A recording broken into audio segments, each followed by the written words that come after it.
Kasi practically, ano lang siya, one page. So, isa lang yung question. Kasi yung tinapik po natin nung 2 Sundays ago is about God and yung transcendence ni God, yung pagiging all-powerful niya. And, ano ba yung sinabi po pag sinabi mo all-powerful yung isang Panginoon? Ano yung attribute, ano yung meron sa kanya? Now, habang po tayo nag-break, meron po tayo 3 minutes, I want to ask this question. How would you have taken the approach to a transcendent God? Paano ka makakapag-approach sa isang very transcendent na Panginoon? How would you approach a very transcendent God? How would you approach a very powerful God? Yan ang question natin for today. From that po, dun po tayo tumalakay ng ating pag-usapan. Meron po tayo 2 minutes para pag-isipan po natin. How can you approach a powerful God? A powerful, all-knowing God.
Okay na po tayo?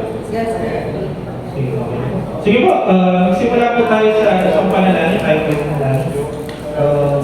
Yes, Lord, Father God, patuloy po rin kami malapit sa inyo. Ngayong araw, Lord God, na ito, Lord, na hingi po rin kami ng talino sa inyo po rin salita, sa amin po rin yung pag-aaralan, sa amin po rin sa Holy Spirit. Makapuloy kayo po rin yung mag-glorify, Lord God, sa amin po rin yung pag-aaralan.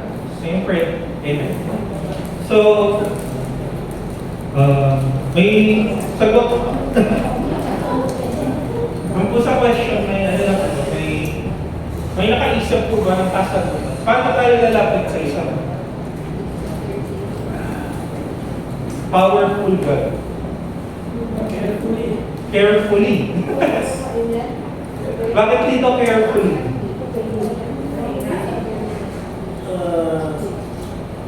Palagay ko, kaya nga kasi hindi ordinary yung Diyos no? Hindi siya nakukuha sa simple. No? Kaya, kailangan careful tayo sa pagkakaroon sa Pagdasal. Ako yung careful. Kasi baka mamaya, one false step. Walang agad eh. Walang agad. How? Clean heart. Meron pa po bang iba? Clean heart. Clean heart. Dapat buo yung puso. Sino ka po?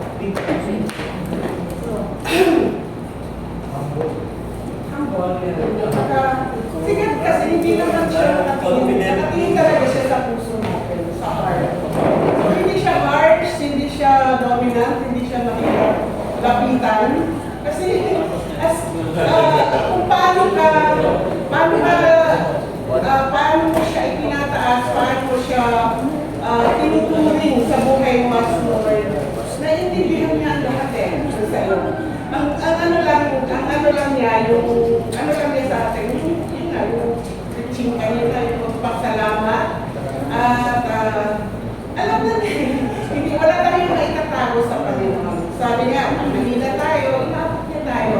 Pag malakas tayo, naiintindihan niya tayo. So, wala nothing compare. Walang maikukumpara sa kabutihan, kanya lahat, attribute lahat sa kanya na. Anuman ang kalagayan mo sa buhay, maano mo siya maabot. Ano man ang gawin, ano man yung mga naisip mo, Kasi God siya eh. Hindi siya boss o hindi siya God siya. So, madali siyang lapitan actually. Yun lang nga, prepare natin yung heart natin. Sabi nga dito tuloy, prepare mo yung heart mo. Pagiging humble sa harapan ng Panginoon. Humble, in heart, yes, Pastor. Ano ko lang po yung sinabi nito.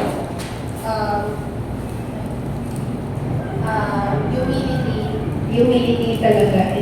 It comes with truly knowing God. Pag totoo mo, genuine yung pagkakakilala mo sa Kanya, He's like a father to you. So yung father image mo sa Kanya, with humility inside your heart, doon ka genuine na makakalapit sa Kanya kasi kilala mo siya. You know your identity. You are a son and daughter of God. Genuine, ano po natin, yung pagkakakilala with genuine.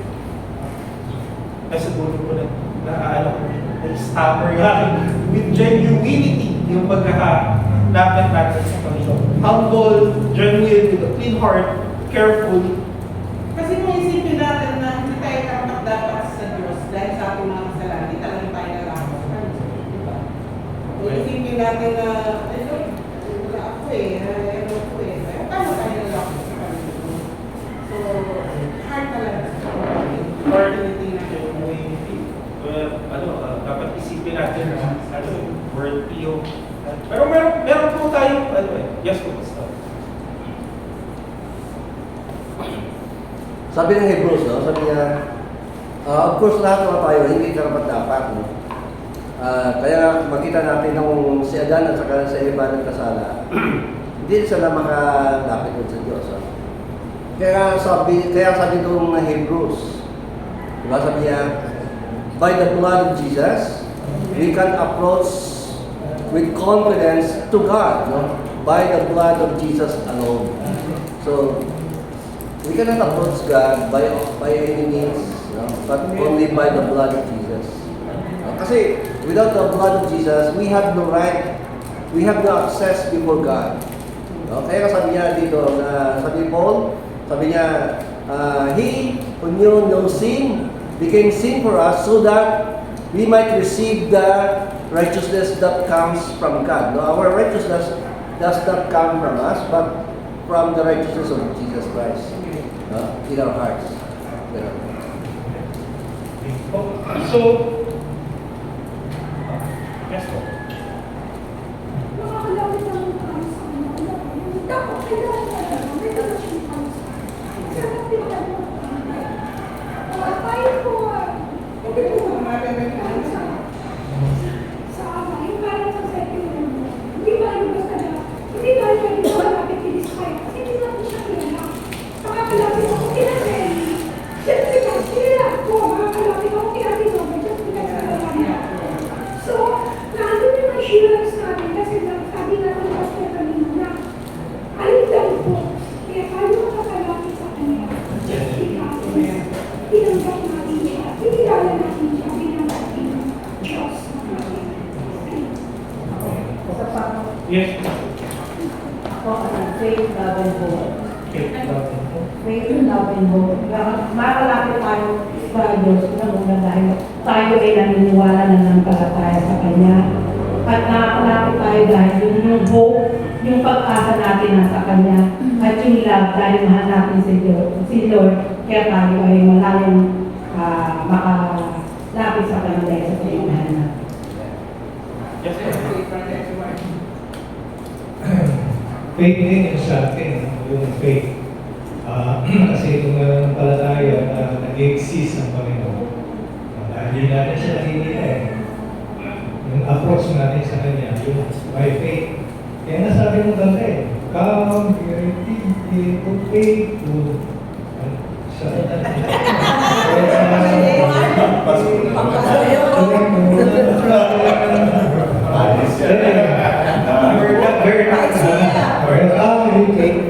Ayaw ka namin mawala sa Bible study. Walang mais. So yung faith natin, nananampalataya tayo na nandiyan ang Diyos na nakikinig sa atin, na lalapitan natin. Sa amin nga doon sa Matthew 11:28, come to me. Sabi niya, siya ba nag-iaya, come to me. All ye heavily laden, burden and heavily laden. I am, ano sabi niya doon? I am humble, sabi niya, and kind. So, pwede natin siya lagyan kasi alam natin na mapagmahal ang Diyos. Kaya makakalapit tayo sa Kanya, hindi siya mabagsik na Diyos. Kasi kung ano yung pananampalataya mo sa Quran, yung Diyos ay di malapitan niya dahil mabagsik yan. No? Mahigpit. Hindi. Sabi niya, I'm humble. Sabi ng Panginoon, ako'y mababang loob. Sabi niya, ay makakalapit tayo sa Panginoon. Amen. So, may napansin po tayo sa answer na. Sa answer na. Napansin ko po dun sa answer natin is, pag yung answer natin is, yung una pong answer na yung careful. Careful ka, kasi it's very scary to go near to a very transcendent God. You do not know ano ba yung way mo para magsalita, paano ka ba lalapit sa isang Diyos.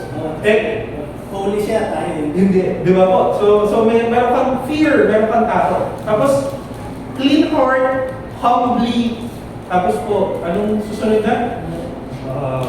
Naiintindihan niya kung saan tayo nanggagaling. So nandito na yung grace bigla. May grace na yung Diyos. Tapos may genuine relationship. Tapos nabibigla ni Pastor kay Jesus Christ.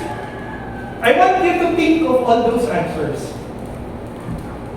Yung paglalapit ka sa isang all-powerful being, may fear eh. May fear ka na lumapit. Gusto mong maging malinis, gusto mong maging worthy, gusto mong maging acceptable ka sa isang tao na pag dadating ang isang tao, isang bisita sa bahay ninyo, gusto mo na very acceptable yung bahay mo. Bakit? They are honored sa iyo, kaya sila pupunta. Pero pagdating sa Panginoon, ganun rin tayo. We want everything to be yung mababang loob na malinis tayo. Pero when we answer it, how do we approach a transcendent God? May kita mo, paano tayo nag-fall short? Kasi nasa isip mo, paano ka malalapit ng careful sa isang very powerful na Diyos? Paano ka mag-clean ng heart mo? Paano ka malalapit ng very holy? Pero kung isipin natin, biglang sinabi ni Pastor, si Jesus Christ, yung way para makalapit tayo, wala nang iba pa. Doon biglang nag-open up yung ibang mga sagot na may faith, may hope, may love. Doon nakagad yun. Those things na sinabi natin, they are not fear-inducing. Sabi nga ni Tito Jim, di ba po kanina? Ang Diyos natin, hindi siya ng fear para sa atin. Yung gusto ng Panginoon, gusto ko yung sinabi ni Tito Noy. Magiging confident ka na sa paglapit sa Panginoon. You can now approach God confidently because of Jesus Christ. Kasi meron na siyang binaba, meron na siya na yung naging umabot sa'yo eh. Hindi na ikaw yung aabot pa sa isang Diyos na mahirap abutin. It's impossible to please with very powerful being. Tayo po, yung usapan sa DPWH, parang pag nasa isip mo siya, parang imposible niyang gawin. Parang sa atin mo, kasi honest ka, kung meron kang sa sarili mo, meron kang paninindigan sa sarili mo, hindi mo kaya magnakaw ng 1 milyon 1 million pesos. Million lang po muna tayo kita. Million sa akin. Yes, I want to make this point po. We cannot think about it. Sige po. Sabihin natin dito, sino kaya magnakaw ng 1,000 pesos sa ibang tao? Diba? Ang hirap natin isipin, how can you steal such big amount? Kasi yung small amount niya, hindi mo kaya gawin, hindi mo kaya nakawin. Pag nakita ko ng 500 pesos sa lapag, sa kalisada, alam ko po, hahanapin ninyo kung kanino nang galing yung pera na to. Titignan ninyo kanino galing na pera ko. Bakit? Nakakatakot pa rin mga ulot eh. Kasi baka mamaya pa. Di ba po, hindi po, it's not unto you to do a thing na malaki ba? Sabi nga eh, nagsisimula lahat ng bagay sa maliliit. And once na lumaki siya ng lumaki, sanay ka na. You can do it confidently, kaya malaki na yung kaya nilang gawin. Kasi sinasabi na, nung maliit ka, hindi ako nahuhuli. Paano ba? Eh ngayon lumaki na to, naturally hindi ako mahuhuli. So it ranges from that. Pero kwenta rin natin sa Panginoon, sa relasyon natin po sa Panginoon.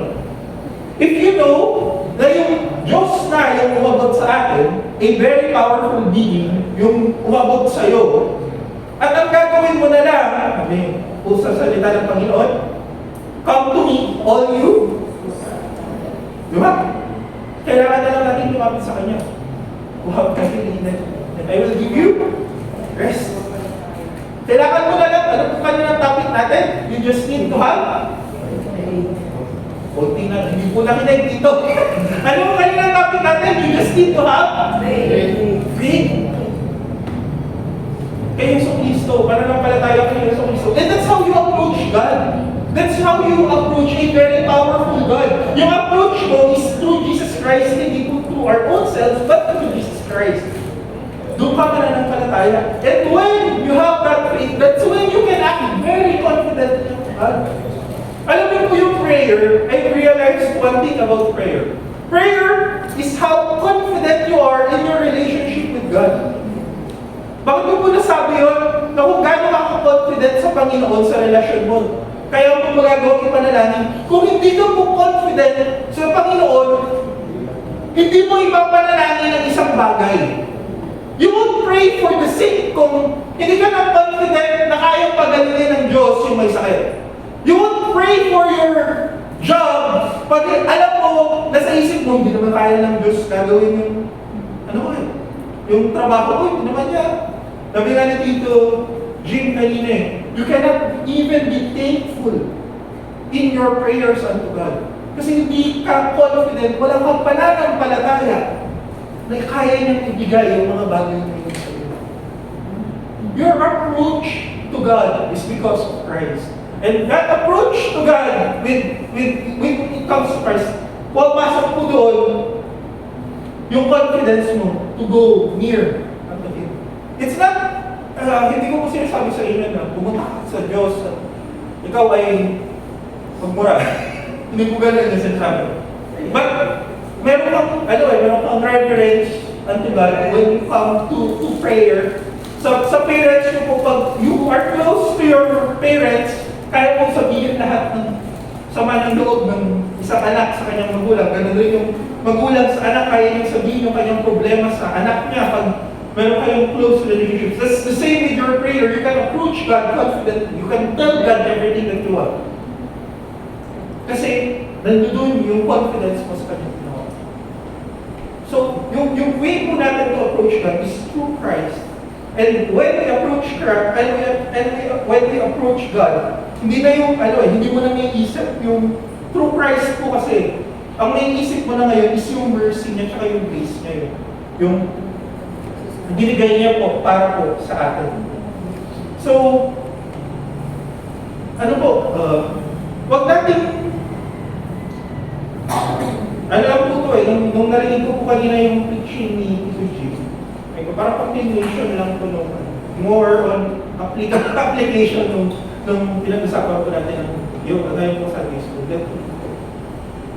If you have faith na si Jesus Christ yung nagligtas sa'yo, if you have that faith na accepted ka ng isang very powerful God, if you have that faith na yung kasalanan mo ay nalinis na ni Jesus Christ, have that faith to come to approach God, not just sa mga bagay na kung ano-ano, but have that faith to come and approach God in your prayer life, in your devotion, in your everything and your everyday task. Kasi ang application naman po sa Panginoon, hindi lang naman yan, hindi naman yan sa church lang na-apply. Sabi nga, you need to be thankful in everything that you do.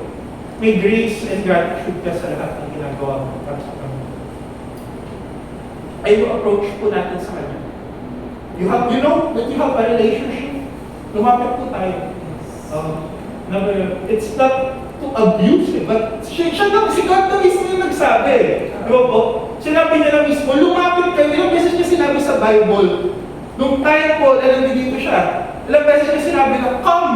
Lumapit kayo, come! Siya yung tumatawag eh. Siya yung nagsasabi na lumapit ka, lumapit ka, lumapit ka. It's not telling them to go away. Sinabihan lang niya lang go away. Yung mga nasa temple, yung mga ayaw makinig sa kanya. Pero yung mga nakikinig sa kanya, yung mga may relasyon sa kanya, they want him to come. Whatever age you are, God wants you to come. And that's your approach with Jesus Christ. Confident. And with that, you will have such genuine relationship. So, wag po tayong, huwag yung minsan, wala ko yung sa doctrinal po namin ni-design. Yung isang question na is, paano ka ba mananalangin? Paano ka ba nananalangin? How do you pray? Kasi yung question ko na is, paano ka Kuya Zaid nananalangin? Sabi ni Kuya Zaid sa akin, nagpe-pray po. Paano ka Kuya nagpe-pray? Nagpe-pray lang. Diba? A question of, how do you pray? And how do you approach a powerful God? You approach God through Christ. And you approach God confident, asking Him the things. Lord, get kayo mga pala. So, ayun po yung mabigat kasi yung yung topic kasi nila po yung Marines at saka di Kuya Ryan, hindi ko napanood ng buo kasi maano po yung nila, yung mga topics nila. Pero, ayun, the approach is through Christ. Sinimplify yung isang powerful, hindi niya sinimplify yung sarili niya, sinimplify niya yung way for you to approach God.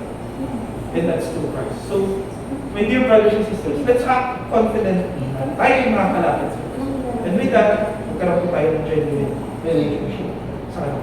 Huwag tayo mawala ng pananampalataya na hindi ka sasagutin yung ating panalangin. Kundi magkaroon ka ng pananampalataya that every prayer that we have, God would answer and have that hope ng pag-asa. Sabi ko nga po nung Sunday, this world is very bleak. Pag nakita mo yung mundong to, pag nakita mo yung balita sa mundong to, pag nakita mo yung status ng buong mundo, may pag-asa pa ba ang mundo? Diba? Pero yung pag-asa mo kasi, hindi nasa mundo. Nasa Panginoon yung pag-asa mo.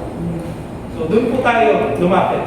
So, kung meron po mag-add, meron pa tayong 5 minutes. Kung wala na po, close up po natin yung door. Pero kung meron pa po, add po tayo. So, hindi po, parang wala na. Sige po, kung wala na po, tayo na natin. Yes, Lord, Father God, patuloy po natin malapit sa inyo. Ngayong araw nito, nagpapasalamat po rin kami sa aming po rin mga narinig sa inyo, Lord.